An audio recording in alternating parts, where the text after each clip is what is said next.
A Rádio Acadêmica apresenta Programa Cai na Prova? Literatura e Vestibular. Os principais vestibulares exigem a leitura e a compreensão de obras importantes da literatura. Por isso, vamos te ajudar analisando as características dos principais livros. Mas atenção, a leitura das obras é indispensável. Apresentação: Professora Natália Helena Wickmann. Oi, pessoal que nos acompanha pela Rádio Acadêmica, seja pelo site da rádio, pelo Facebook ou pelo canal no YouTube. Eu sou a professora Natália e hoje a gente vai falar de mais uma obra exigida e entre as leituras obrigatórias no vestibular da Unicamp, quem vai fazer a prova agora em 2021, para ingresso em 2022, que é o conto da Lígia Fagundes Telles, Seminário dos Ratos. Atenção! Esse conto também é o título do livro, da coletânea de contos em que ele está inserido, tá? Então, quando você for lá procurar, você vai ver, o livro se chama Seminário dos Ratos, é um livro publicado em 1977, ele tem 14 contos da Lígia Fagundes Telles, e um dos contos, o último, na verdade, do livro, é o mesmo desse nome, né? O conto homônimo, Seminário dos Ratos, ok? O que você tem que fazer é a leitura do conto. É óbvio que a leitura do livro, se puder acontecer, tá ótimo, né? Mas enquanto obrigatoriedade, né, na lista obrigatória da Unicamp, está o conto Seminário dos Ratos, ok? A Lígia Fagundes Telles é uma autora aí bastante conhecida, as pessoas costumam gostar bastante da literatura dela. Ela tá viva, né? Tá produzindo aí, tem algumas coisas um pouco mais recentes, né? E esse livro foi publicado em 77, como eu falei, que é um momento em que a obra da Lígia Fagundes Telles tem muito fôlego, né? Na mesma década ela escreve, por exemplo, As Meninas, que também é um romance, aí já não é conto, né? É um romance bastante conhecido, bastante apreciado, e é um momento em que a obra dela, a obra da Lígia Fagundes Telles, de certa forma, ela já é bastante marcada por um movimento de resistência. E os textos deste momento, em vários pontos, nós conseguimos perceber aí referências, às vezes mais diretas, às vezes menos diretas, ao momento político pelo qual o Brasil passava, ali, anos 70, tá? Isso você vai perceber aqui no Seminário dos Ratos, mas é um conto que vai trabalhar aí no limite do real e da fantasia, né? Real, é claro, pensando que é uma ficção de qualquer forma, né? Mas como ele vai para uma coisa meio fantasiosa mesmo, né? Eu vou contar o porquê. Você vai perceber algumas relações com o contexto da época, mas elas não ficam assim tão nítidas, tão explícitas, tá bom?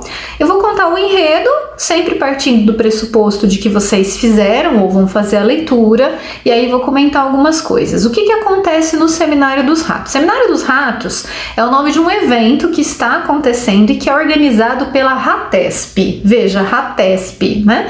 Uma organização para lidar com um problema que era o excesso de ratos, né? A quantidade absurda de ratos. E esse já é no momento do conto, né? Esse seminário já está na sua 7ª edição. É o 7º Seminário dos Roedores. O que isso significa? Significa que é um problema constante, né? É um problema, por ser RATESP quem está organizando, nós vamos pensar que é um órgão público, e aí esse ESP vai lembrar, claro, né, de São Paulo. Então, assim, não existe uma marcação nítida do contexto, que aí ninguém vai falar na história. A história se passa em São Paulo, ou dá alguma informação que explicite mais. Você vai sacar pela dica, tá? E como se fala que é um órgão público, então é um seminário que está sendo organizado para resolver um problema público, né? Um problema de saúde pública, talvez, né? E aí é interessante, porque veja, é um problema que persiste e parece que ele só aumenta conforme a gente vai andando ali, né, na leitura do conto, e o conto ele é praticamente todo em formato de diálogo, tá? E conforme você vai lendo o diálogo, você percebe que é um problema ok, estamos buscando uma saída, mas ao mesmo tempo tem o descaso, a negligência governamental muito marcada ali também, tá? Então é o 7º Seminário dos Roedores, ele tá acontecendo num casarão afastado, inclusive, da cidade, meio no campo. A descrição deixa entrever que se trata de um espaço, assim, luxuoso. Os convidados que estão ali no seminário são tratados com bastante pompa. Então, também existe um toquezinho de, talvez, uma crítica aos gastos excessivos, né, para resolver problemas que nunca são resolvidos. E onde é que fica a população nisso, né? A população está sofrendo com este problema, uma quantidade absurda de ratos. Tem um momento, bom, eu disse que o conto ele é praticamente todo no formato de diálogo, e o diálogo principal é entre o chefe das relações públicas e o secretário do bem-estar público e privado. Nesse dia, eles estão conversando sobre o seminário, então tratando de quem já chegou, quem que já está acomodado, como que a mídia está recebendo as informações do seminário, né? E nesse diálogo você percebe uma tentativa, né, do secretário do bem-estar público e privado, e olha que legal, não há nomes, há os cargos, né? Você percebe uma tentativa de meio que encobrir que o problema seja tão grande. E tem um momento no diálogo em que ele fala, olha, mas será que a gente não pode, por exemplo, soltar uns gatos aí, né? Vamos trabalhar com os gatos para resolver. E aí o chefe das relações públicas diz, então, mas não vai dar, porque a população, de tanta fome que está passando, né? A população com fome já comeu todos os gatos.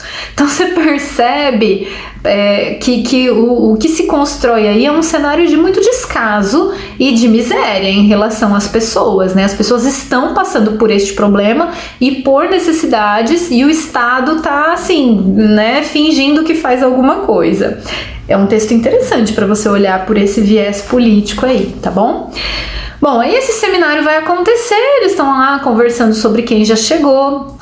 Inclusive, quando eles mencionam os convidados ali do seminário, você tem, por exemplo, a referência sempre pelas funções, né? O secretário, vou ler aqui porque eu não lembro de tudo de cabeça, o secretário do bem-estar público e privado. Quer dizer, percebe? São posições de pessoas que deveriam fazer alguma coisa para resolver esse problema. Só que esse cara, ele menospreza as questões públicas, ele tá mais preocupado em manipular a opinião da mídia, esconder o que de fato está acontecendo, né? Aí você tem o diretor das classes conservadoras, armadas e desarmadas. Olha só, classes conservadoras, armadas e desarmadas. Pensando assim, o contexto da publicação, a gente pode pensar que as ideias conservadoras estavam muito latentes, né? Você pode fazer também um paralelo com um contexto mais atual, se você quiser pensar por aí também, né? Aí tem a delegação americana. A delegação americana, ela tá presente no seminário e ela é representada pela única personagem feminina que aparece no conto, que é a Miss Gloria. Além de ser a única personagem feminina, é a única que recebe um nome mesmo. Ela é a secretária dessa delegação americana, né? E aí o nome dela é bem simbólico, né? Miss Gloria, né? Será que é, sei lá, uma referência à glória dos Estados Unidos depois da Segunda Guerra Mundial? Pode ser, sei lá, no sentido talvez de glorificar, né? De estar ali aos pés da delegação americana, não sei. A gente pode pensar aí em algumas coisas, né? Então é a única personagem que recebe um nome. E aí esse diálogo vai passando e de repente, antes que o seminário comece, vem um cozinheiro, entra na sala do secretário e diz, olha, os ratos estão invadindo tudo, e ele vem apavoradíssimo, né? E ele fala que os ratos comeram tudo, até mesmo os cabos dos carros, não dá nem pra fugir dali. Quer dizer, aí entra esse mundo aí mais do fantasioso, né? Uma coisa mais do fantástico, porque a invasão que acontece é tamanha que não sobra nada. Todos eles se escondem, tentam fugir de alguma forma, né? E é como se o casarão mesmo, aliás, em alguns momentos, eles comentam desse barulho, né? Como se eles estivessem ouvindo um certo tremor dos ratos já, quer dizer, já vai anunciando que alguma coisa está prestes a acontecer. Você vai percebendo isso ao longo do conto, até que a invasão de fato aconteça. E é muito interessante que o chefe das relações públicas parece que vai ser assim, o único que consegue escapar mais ileso, talvez o único sobrevivente dessa invasão. E ele vai se esconder dentro de uma geladeira. Ele foge, se esconde dentro de uma geladeira, coloca um dedinho assim pra fora pra segurar a porta. Aí ele sente o rato vindo e mordendo o dedo, aí ele coloca só a gravata ali. Ele não sabe quanto tempo ele passa ali. E aí parece que a história meio que dá um corte, né? Parece não, né? Você tem esse corte. E aí esse único sobrevivente, que é o chefe aí das relações públicas, ele sai correndo quando ele se percebe já longe do casarão, e o final é extremamente aberto, porque parece que você fica na dúvida se o seminário voltou a acontecer, se não voltou, se isso tudo foi um sonho, sabe? É um final que deixa a gente um pouquinho confuso. Ele já correu tanto que ele já não lembra mais, né, o que ele estava fazendo, como que aquilo aconteceu.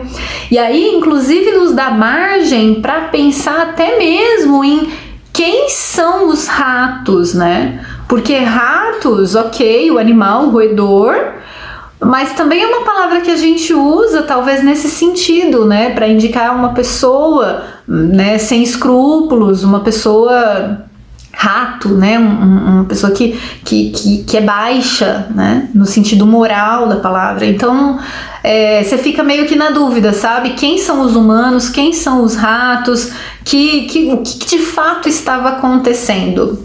Tem uma coisa importante para pensar, que é assim: por ser um conto, ele vai ser um texto mais curto, ele é mais breve, mais conciso, concentrado num conflito, tem menos personagens. E o conto, ele muitas vezes é caracterizado por esse final em aberto, tá? É muito comum que você saia da leitura pensando, tá, o que vai acontecer agora? Cadê a parte 2? E não tem resposta. Essa é a magia do conto, na verdade. E isso vai acontecer neste conto, Seminário dos Ratos. Quando acaba, você fica meio assim, acho que eu vou ter que ler de novo, né? E de fato você tem que ler de novo para tentar recuperar aí alguma coisa, tá bom? Então você percebe aí referências nítidas, quer dizer, nítidas não, vamos colocar assim, são referências que, se você estiver atento, você vai perceber que elas estavam ali, né? A história recente do Brasil, né? Você tem algumas questões de intertextualidade, por exemplo, com a música Gota d'Água, do Chico Buarque. Há um determinado momento em que o chefe das relações públicas fica cantarolando, isso é a gota d'água. E assim, o Chico Buarque, por exemplo, ele é um representante dos movimentos de resistência. Então é até irônico que esse cara apareça ali cantando a música Gota d'Água, né? Fica de olho nesses detalhes aí, porque eles não são ingênuos, não. Eles são colocados ali por algum propósito. Então você fica de olho.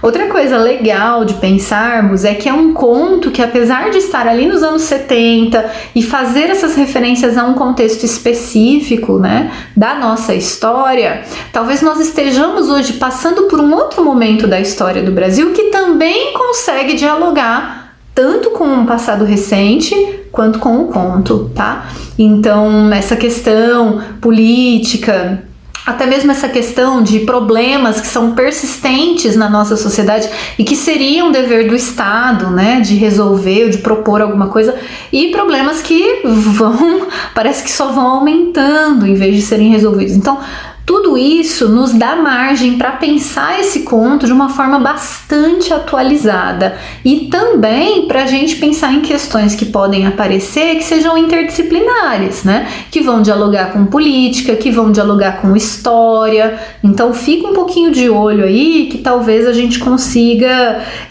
pensar esse conto para além dos limites ali das suas poucas páginas. Isso eu acho que é bastante importante, né? A impressão que a gente tem no final é que, não sei, os homens estão vivendo no mundo dos ratos, então não são mais os ratos que estão vivendo nesse mundo dos homens. Quem é que são os ratos de verdade? Será que ratos não são, então, os governantes, né? Será que não é isso que o conto está querendo dizer? Enfim, são várias coisas aí para você ficar de olho. O narrador é bastante irônico, então presta atenção nisso, porque a ironia é uma estratégia muito utilizada quando você quer fazer uma crítica social, uma crítica a um governo, alguma coisa nesse sentido. É um recurso que tem bastante que tem bastante sucesso nisso, tá? Então fica de olho, porque a própria definição desses cargos pelos quais os personagens são nomeados também é uma definição com bastante ironia, carregada de ironia, tá? Bom, eu acho que é isso. O conto é muito interessante e ele, como ele é curto, você consegue fazer uma leitura, mais de uma leitura até, para você poder fechar todos esses pontos.